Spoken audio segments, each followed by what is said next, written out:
Hey everybody, this is Dominic Kiev from Lions Rock Production, and today's guest is Bryan Fuller. He's a good friend of the Break It Down show, and this is his third visit. He is the fastest American to row across the Atlantic, or fastest redhead as he says.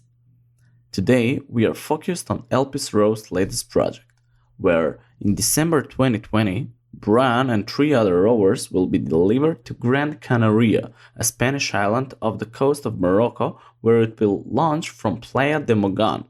Elpis will cross the Atlantic in under 30 days and arrive in Barbados, breaking the world record while raising awareness and support for the treatment of childhood cancer. Man, these people are wonderful. You can find more about this project at elpisrow.com and support their cause. That's elpisrow.com. Also, I invite you to support Save the Brave. Check them out on savethebrave.org. They're a certified 501c3 nonprofit organization dedicated to helping veterans with post-traumatic stress. We would also like if you support the Break It Down show on whatever platform you're listening to us: Spotify, iTunes, Stitcher, YouTube, iHeartRadio, whatever. Just give us a 5-star rating and positive review. It helps new listeners find us, and we sure appreciate it. The National High School Rowing Champion Carter Young joins Pete today, and he's our guest, Bryan Fuller. This is Bryan Fuller from Power Rowing in Brookline, Mass., and I'm really excited to be on the Break It Down show. This is, I think it's your third official visit with one show that never quite saw the light of day. So we'll call it 3.5. But first off, so everybody who knows, Bryan and I go back 25 years, and we've been friends for a long time. And I just think the world of Bryan. He's one of those guys that he climbs mountains. He does impossible things. And I'm just always so inspired by him. And the other day, Bryan announced that he was going to once again row across the Atlantic Ocean. And this time he wanted to break the record I think you set out originally to break. You are the fastest American to ever row across the Atlantic Ocean. But now that's like the fastest redhead, though. Like, what does that mean? Hey, you're also the fastest redhead, probably as well. So just some background. Bryan and I were spies in Bosnia. I guess technically that makes this a spy versus spy conversation. By the way, Bryan, the daughter of the guy that did all the spy versus spy cartoons has said that she's going to give us access to the artwork. So, what? Yeah, yeah, it's fantastic. Wow, that's very cool. Bryan started his own rowing gym, and it's in Brookline, Mass. And hopefully I'm going to talk him into starting one here in Orange County, because that's where everybody comes next. Because what you're doing, man, when I look at it, and this is how much of a Bryan fan I am, when I look on Yelp at the reviews that you get, it just makes me so happy, man, to see that you're actually out there doing this. You've built this community, and damn, do you guys have a strong and healthy charitable charter. Mm-hmm. We definitely do. It's a big part of what we do here. Why? Well, you know what? Why not? Okay. Look, when people go to the gym, right? They do so for a variety of reasons. Oh, I'm going to lose weight. I'm going to lose 5 pounds. I need to get in shape. There's all different kinds of levers that people do things with. Maybe I'm trying to make the crew team, so I'll do a little extra rowing to get on the crew team, or maybe I want to get a little fit. My wedding's coming up, right? Now, suppose I throw in another lever. Hey, you're doing something good for the community, right? We're going to do a little challenge, and we're going to give some money for some homeless veterans. We're going to give some money for some kids with cancer. It changes the dynamics. It all of a sudden it becomes less of a guilt response and much more of like, wow, I feel great about myself response. And I get people in some of the best shapes of their lives, and they feel amazing about doing it too. So I question why gyms aren't doing this all across the country. It seems pretty amazing to me why they're not doing it across the country. And Bryan, my bad. So yeah. What exactly, how long is your programs, and do you offer any programs at all to get people in shape? And if so, what are do you do any screenings? How long does everything take exactly? All right. So a typical class with me is about 45 minutes long. It's focused on cardiovascular development. Now, we do have a lot of young rowers like yourself, actually younger than yourself. I'm training a couple of them right now. They're trying to make crew teams. Awesome. So Brookline is actually one of the most competitive crew teams in the country for high school crew. Well, I don't think national champions, but they compete pretty regularly in the national championship. Out of the high school of a couple hundred kids, I think there's like, I want to say 80 or so kids that go out for the crew team. So it's a very competitive process to get on this crew team, and so a lot of the kids will come to me to improve their 2K time. We have a big train ups for Crash Bees. You're probably familiar with the Crash Bees. Yes.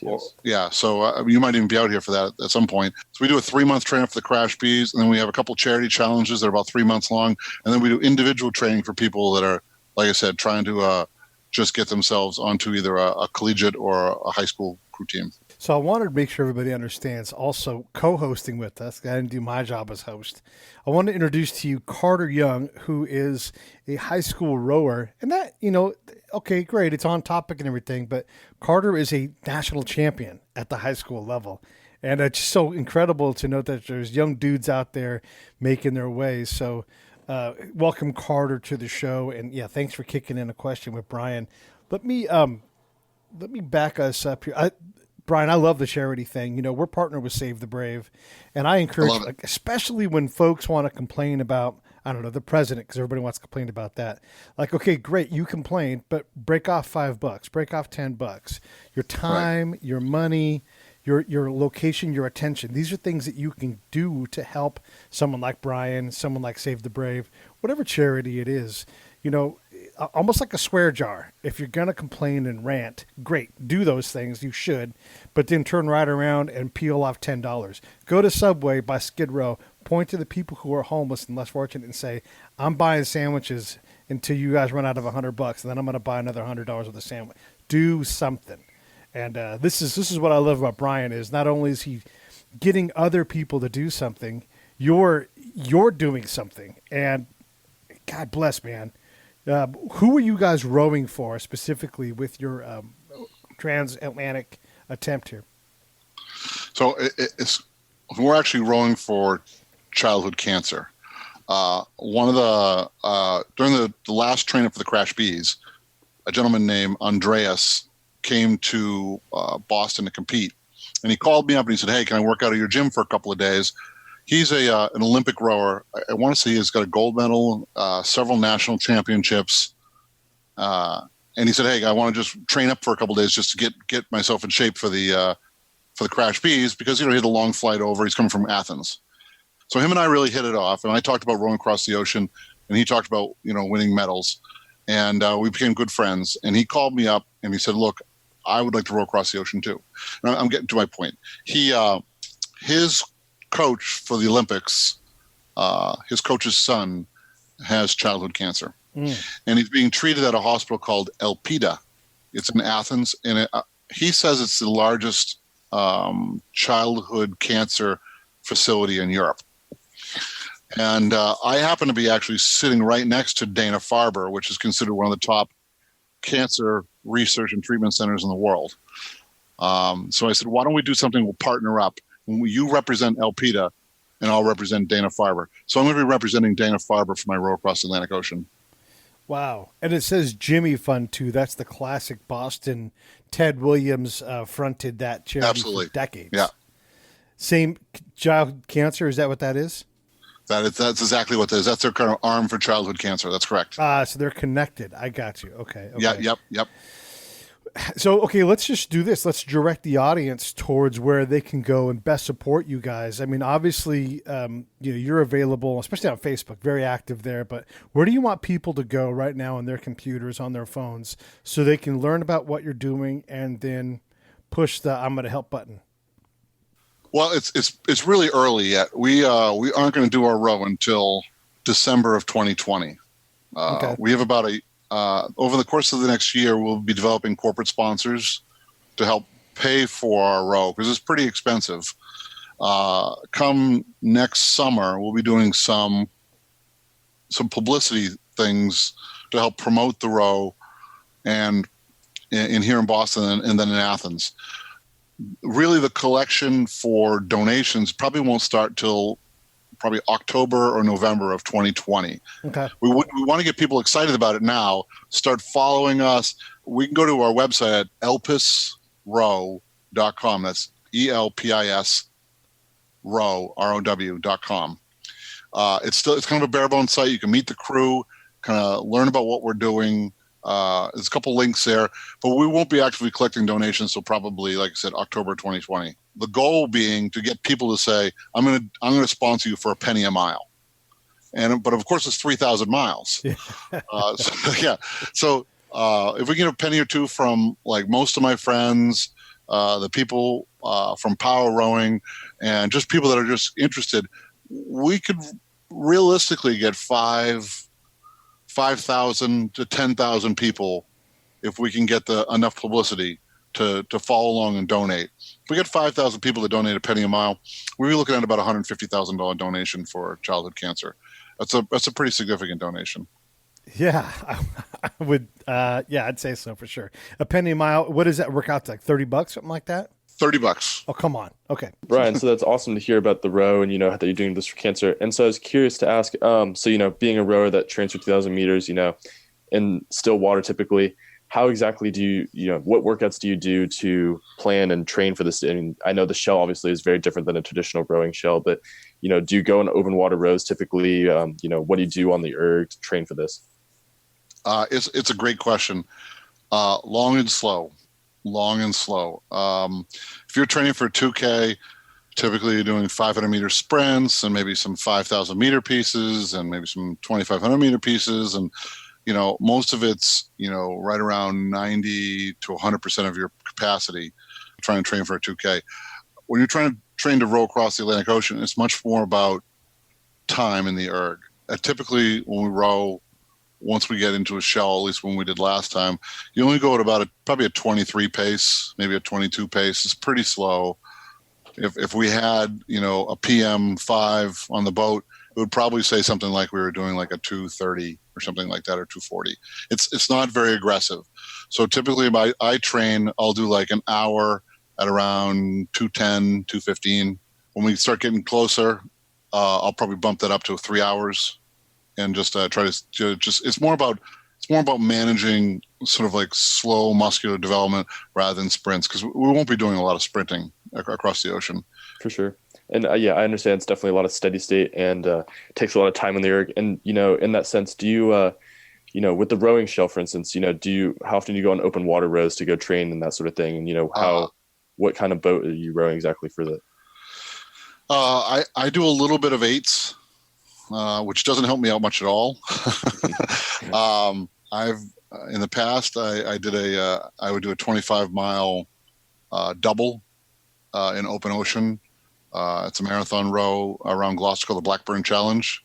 It's probably one of the coolest rows you could ever do. I haven't done that for a while. I'll probably do that one again maybe this year. I don't have a lot of time to get on the water, to be quite frank. I've had a lot of time on the water, probably 5-6 years. And did a prior row. So I feel confident in my abilities to row a shell. The shells are much, much, much wider and much, much more stable than, say a typical Hudson or a Vespoli or something like that you would row in. They're about just about arms, not quite arms width across, and you sit up much higher. So there's a much more stability. Stability is less of an issue. It's much more about form and not banging your oars into the guy in front of you.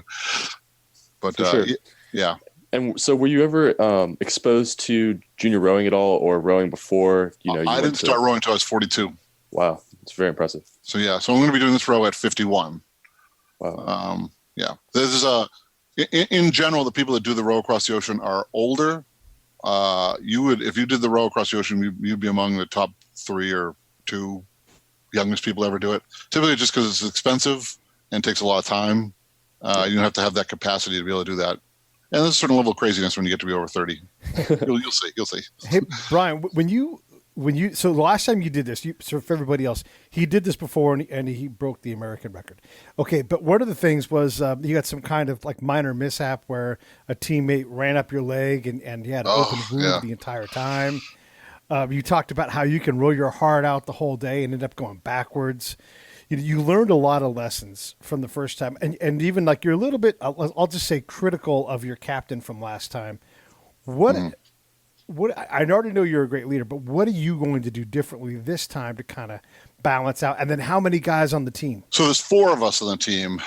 A big part of it was we really didn't get to know the teammates much ahead of time. We got to go into a little bit, and the relationship wasn't a very good relationship, honestly. There was 8 people on the previous team, and they probably fell in like 3 cliques. I was good friends with 1 or 2 guys, and someone else was good friends with 1 or 2 guys.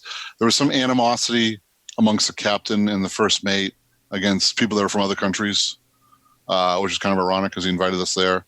So we're definitely going to do some team building ahead of time. I'm going to have a whole crew fly here. We're going to have some fun. We're going to do probably a fun row from Boston to Provincetown and back. Probably take about 3 days. So team building is a big part of it.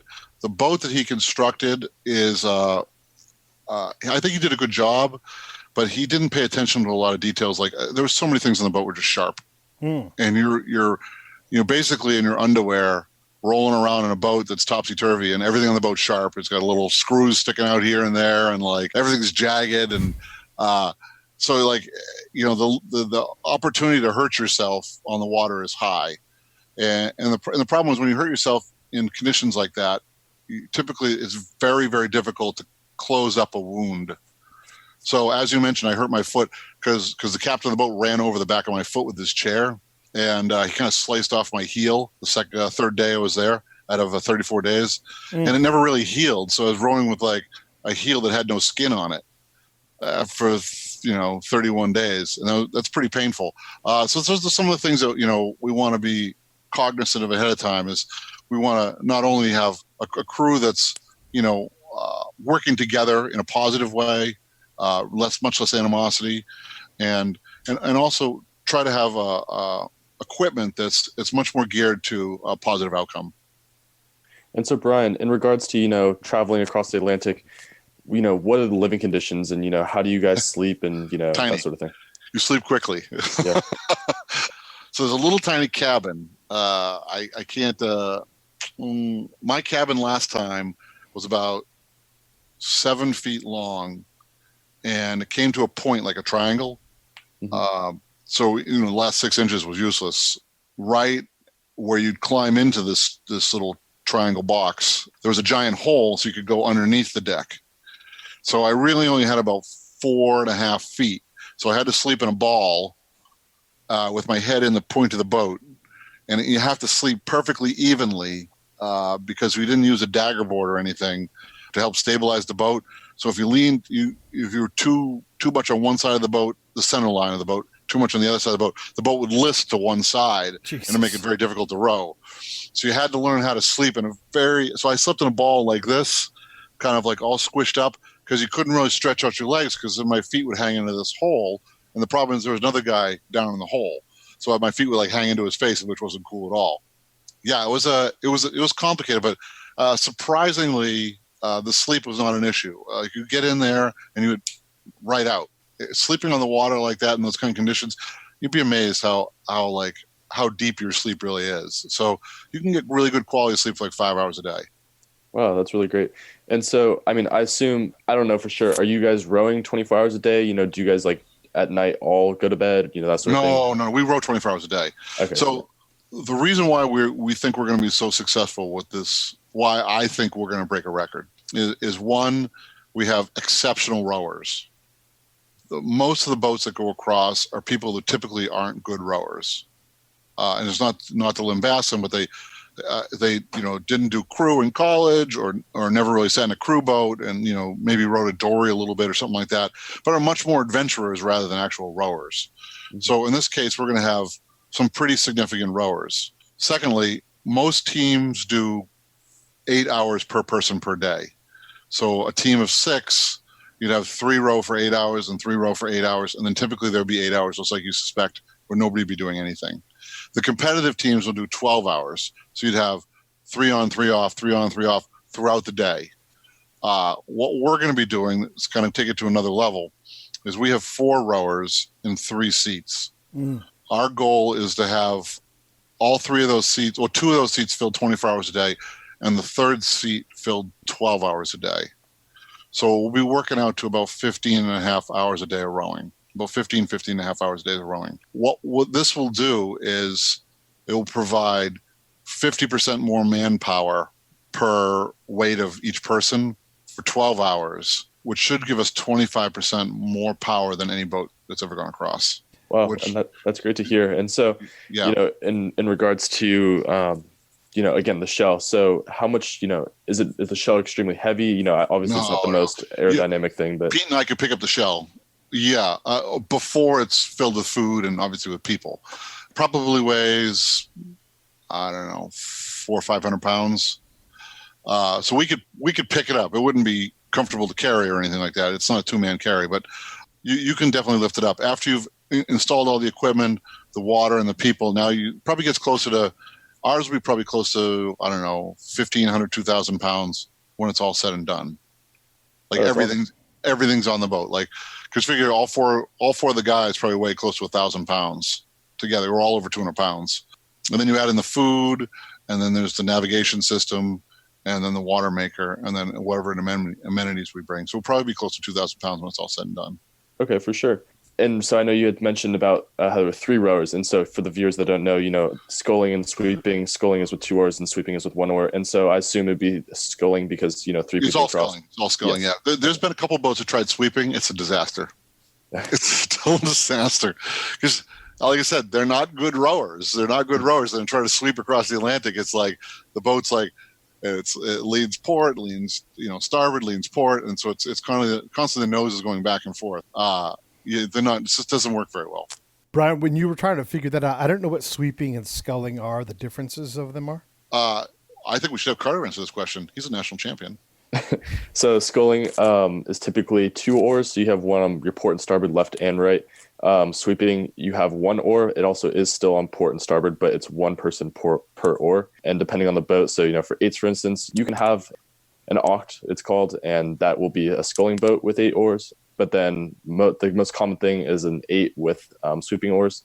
Then it goes down to a 4, quad, double, a pair, and a single. Okay, that makes sense. We're actually a trio, I guess. I don't know what we call that. I guess a trace. and then maybe Carter, can you tell Pete the difference between a Macon and a hatchet? A Macon and a hatchet. I know a hatchet is a type of knife. Macon, I'm not aware. Okay, so we're gonna be using Macon oars. So a hatchet oar is what you'd see in like a typical collegiate program. It actually looks like a hatchet. Okay. It's kind of a rectangular face. A Macon oar looks like a paddle, like a scoop. Oh, so gotcha. Okay, Macon oars. For sure. And so, who makes the oars? Concept 2, Croker. Neither. I don't have the name of the company right in front of me. It's a specialized company that makes them. Yeah, these oars are a lot beefier. Typical sculling or crew oars are probably about, I think, 2 inches in diameter. Mm-hmm. These will be more like 3 inches in diameter, so about 50% thicker. And we'll have 5 sets of oars on board. So 3 sets to be used, and then if any break, we'll still have 2 more sets.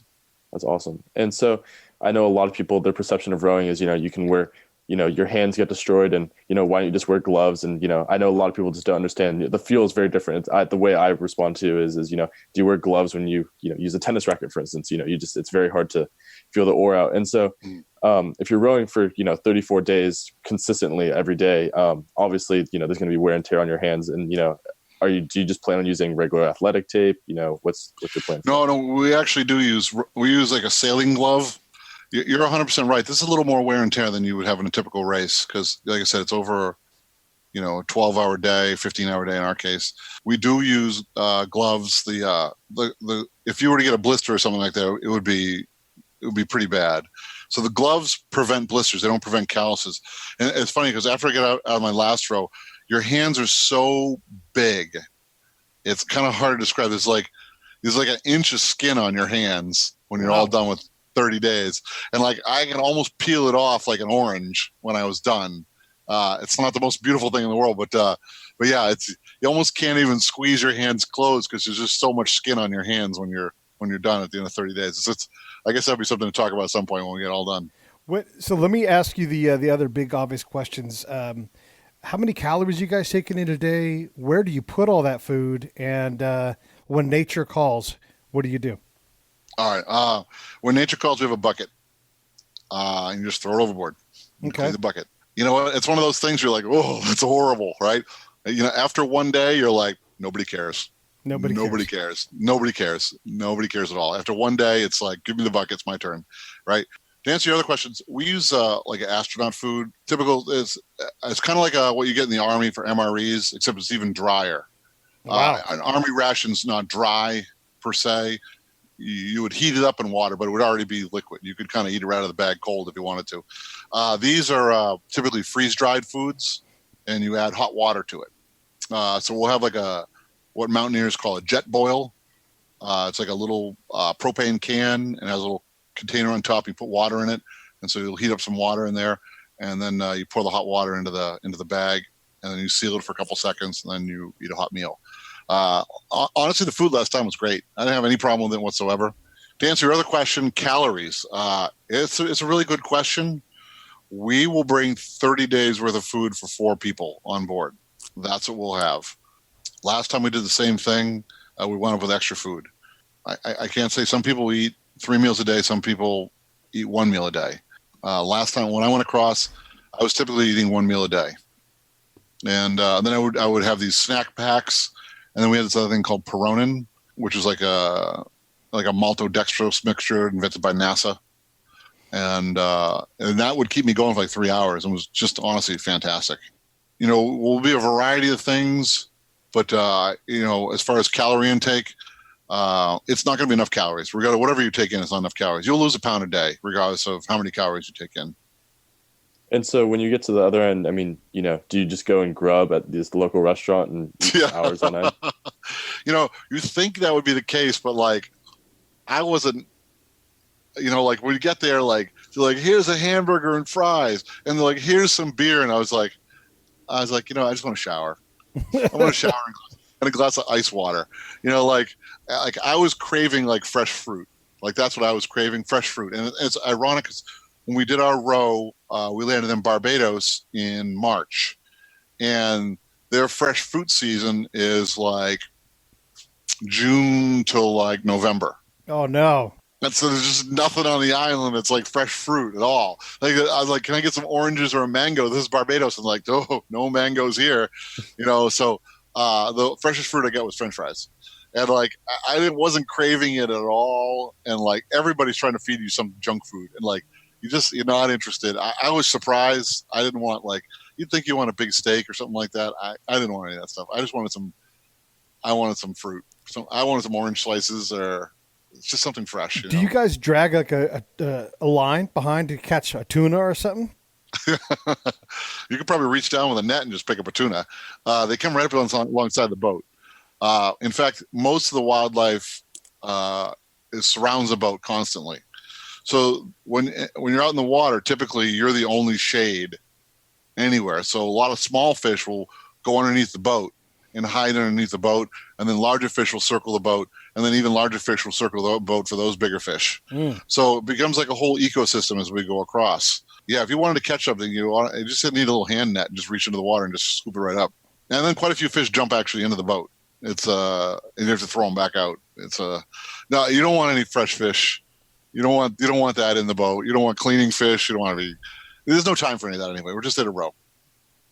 And so, you know, when you arrive in Barbados, you know, how much publicity is there? You know, is like a whole island, you know, or no, like... I mean, they do a race every year. Typically, there's friends and family, some press. It's getting bigger and bigger. It's not as big as say, even like the smallest Ironman yet. So there might be 100 people there. A lot of them are Barbadians. When I went, there happened to be a fishing tournament sponsored by Americans.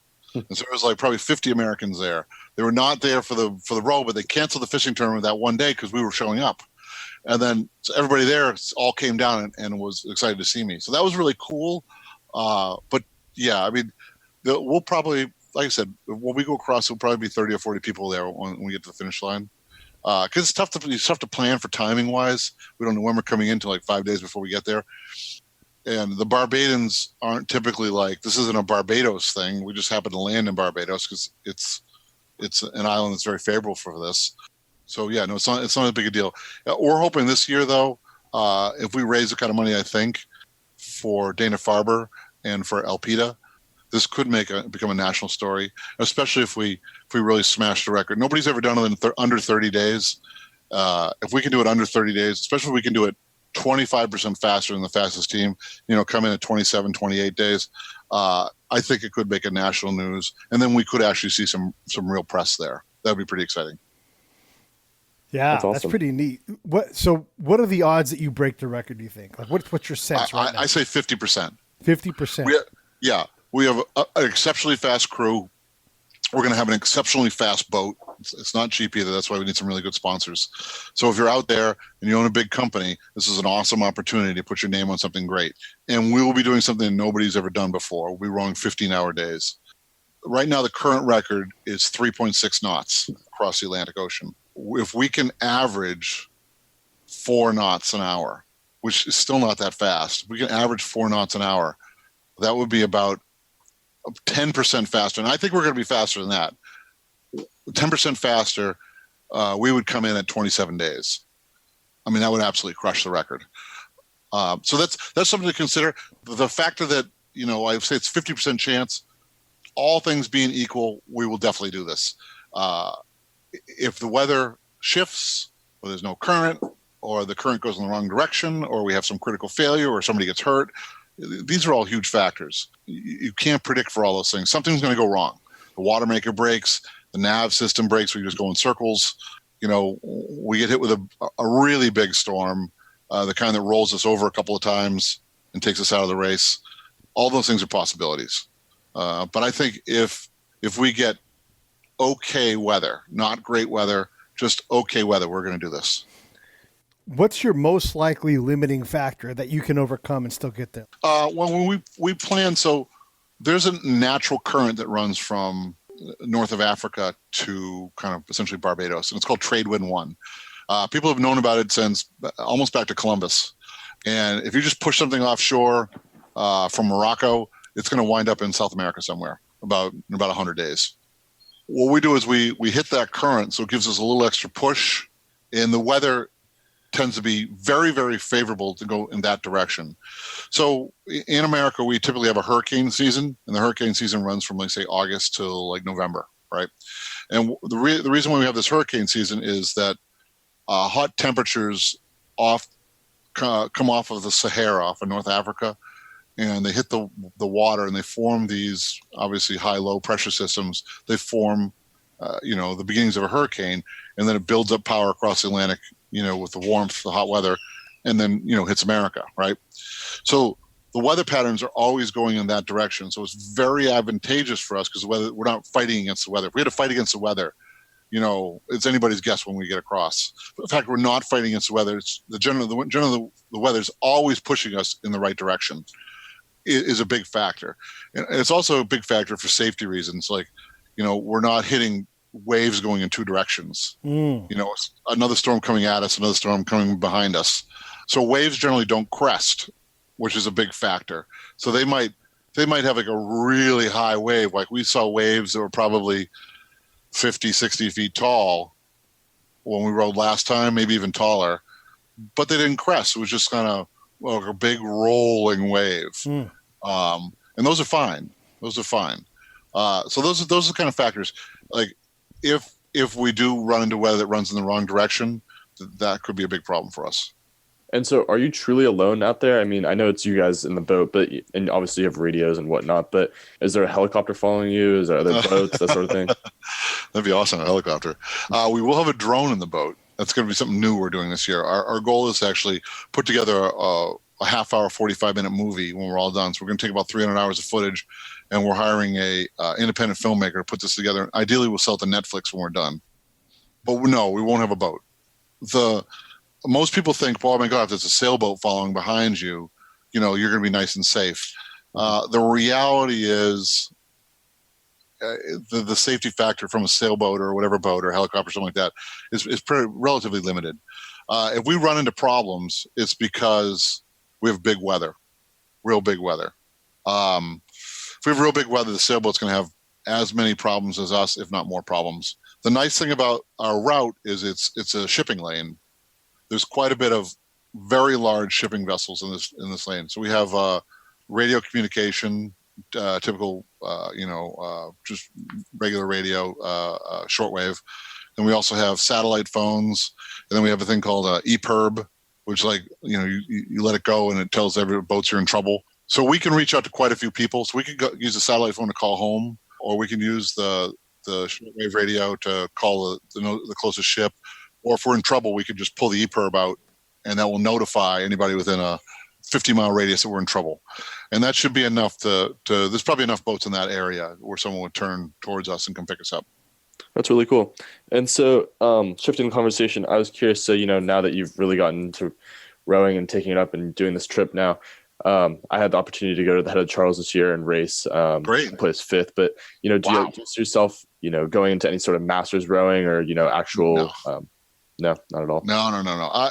Look, I'm no speed demon like you. My 2K time might be sub 7, but it's not much better than that. No, I'm on the wrong side of 50 for this. If I did a Masters race, it would just be fun. I've done the Head of the Charles before. Okay. I didn't come in fifth. I did it with a veterans team, and the veterans team was a little bit older. Yeah, no, I'm much more of an adventurer rower, and I like to bring people to rowing because it's such a great sport, and it's one of those things you can do for your whole life. But yeah, I'm under no illusion that I'm super, super fast or anything like that. I'll leave that to you young guys. So, Bryan, tell us real quick about power rowing, because it's such a driving force in your community. I know you started it, gosh, what is it, 2 years ago with I hope this works. Almost to the day. Almost to the day. We had our anniversary 2 days ago. Wow. Yeah, really exciting. So I was a bank auditor for a number of years, about 12 years, and I was that guy. I was like, I can't do this anymore. I'm going to do something I love. I can't waste my time doing auditing for the rest of my life. So I sold everything I had, and I said, I went to from gym to gym to gym and tried out everybody's classes. And I said, well, I think I could do this. It was a lot of hubris, a lot of hubris, And I said, I in the military, non-commissioned officers would teach fitness. And so I was like, I felt pretty confident I could stand in front of people and teach a class. And then I said, well, I'm going to look at the things I see in other classes and then try to come up with some new ideas. And so we try to approach fitness in almost a very different way than other classes do. Power rowing is much more about a community of people trying to stay fit than, a business. So in a class, if Pete, if you or Carter came to a class, you'd wind up meeting everybody in the class. You'd be like, my name's Pete. I'm a rower.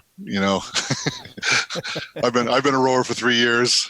I can't quit. That kind of thing. There's a little AA joke there.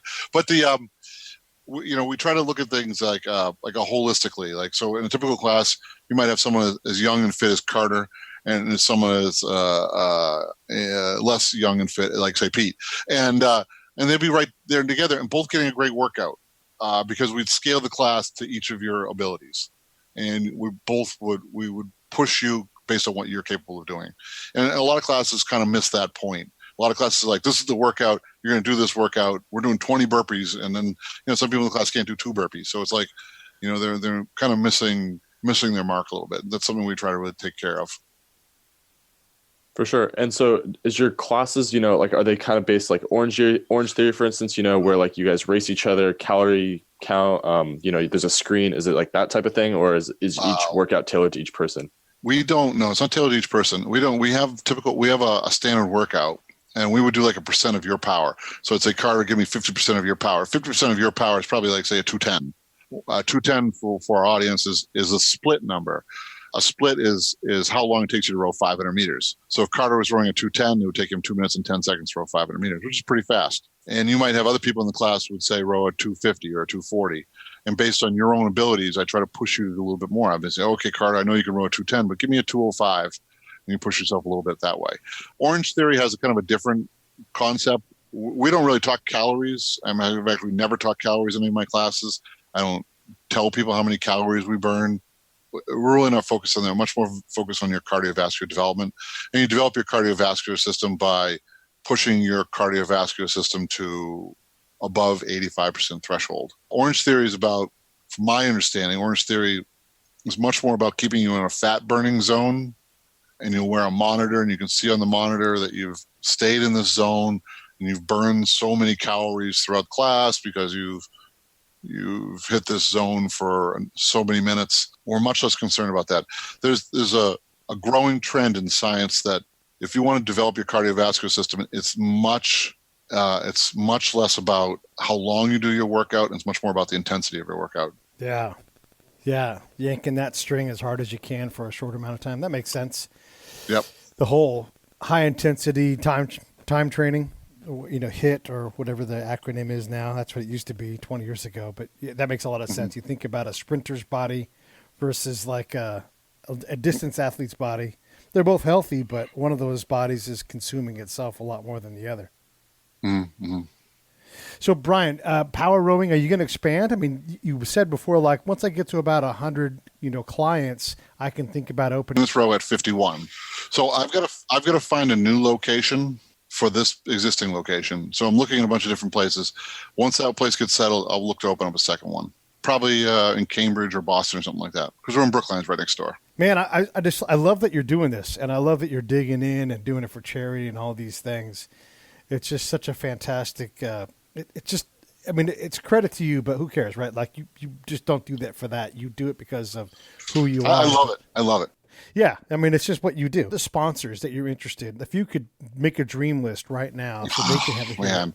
Well, ideally, these sponsors would be in Boston. And some of the big companies in Boston are New Balance, Gillette, Wayfair, TripAdvisor, any number of pharmaceutical companies. We have a ton of them. We have a lot of financial institutions here. So it's going to be, I'm putting together a package to say, this is going to be your return on your investment. Your investment is going to help pay for this boat. But over the next year and a half, we're going to be highlighting you as a company and showing your support for preventing and treatment of childhood cancer. It's a pretty awesome cause what you're doing. Mad respect. Mad respect. Carter, look me up when you come out here next. I will, for sure. I'm planning on going to Charles again this year, so hopefully we can connect. All right, sounds good. No, you have to connect. No, hopefully. Connect. You have to connect. Have to connect. Yeah. Okay, well, listen, Bryan, anytime you want to come on, you want to promote, you need to shout out somebody, let's make space for you, and we'll have you on as a co-host, guest, whatever you want, and anything we can do to support, that's what we want to do. You're the best, Pete.